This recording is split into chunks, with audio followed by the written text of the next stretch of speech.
सच्चिदानंद रूपाय विश्वोदपत्यादिहेतवे तापत्रय विनाशाय श्री कृष्णाय वयं नमः। पुष्टिमार्गीय सर्वज्ञ करुणारसपूरित श्रेष्ठ फल प्रदाता च तस्मै श्री गुरुवे नमः। जय श्री कृष्ण, राधे राधे, जय श्री वल्लभ प्रियजनों। आज एक बहुत सुंदर से टॉपिक के ऊपर आप और हम जुड़े हैं। टॉपिक है निंदा। हमसे जहां तक बन पड़ता है हम लोगों की निंदा करने में पीछे नहीं हटते हैं, चाहे आप हो या हम हो। हम तो जो कि नहीं करते हैं, आपको सच सच बता दें कि यदि हमारी कोई निंदा करता है तो हम प्रसन्न होते हैं, परंतु हम उनसे संपर्क तोड़ते नहीं हैं। क्यों नहीं तोड़ते हैं? तो कहते हैं निंदक नियरे राखिए आंगन कुटी छवाए,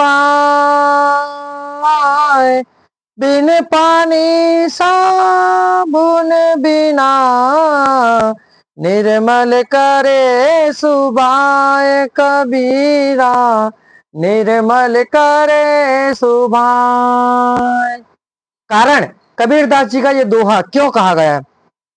इसके कहने का तात्पर्य यह है कि जिस किसी भी प्रकार से हो आपकी निंदा करने वाले को अधिक से अधिक अपने संपर्क में रखा जाए, क्योंकि वह हमारे जिस कार्य की निंदा करेंगे उसे सुधारने की चेष्टा हमारे द्वारा अवश्य ही होगी।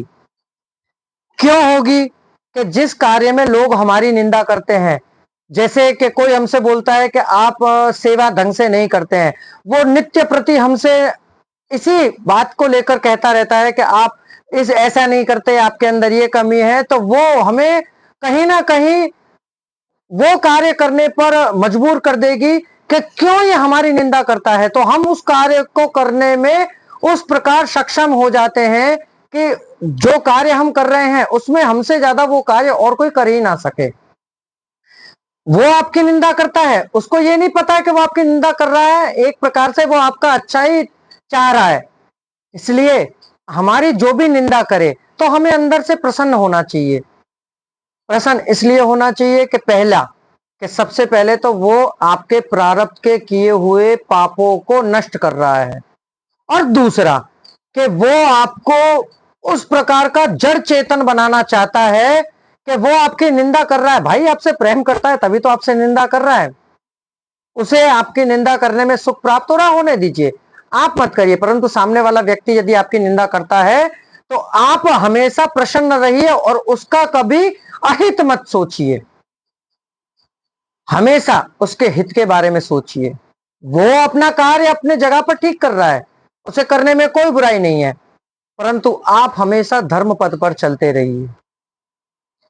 तो प्रियजनों, ये था आज का हमारा प्रेरक प्रसंग। आपको कैसा लगा तो आप हमें कमेंट बॉक्स में अवश्य बताइएगा। अब दास को आज्ञा दीजिए, तो कल पुनः मुलाकात होगी एक नए प्रसंग के साथ।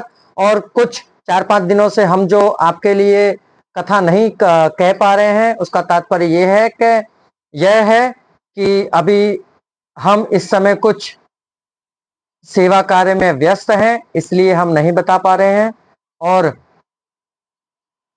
हो सके तो हमें क्षमा करिएगा।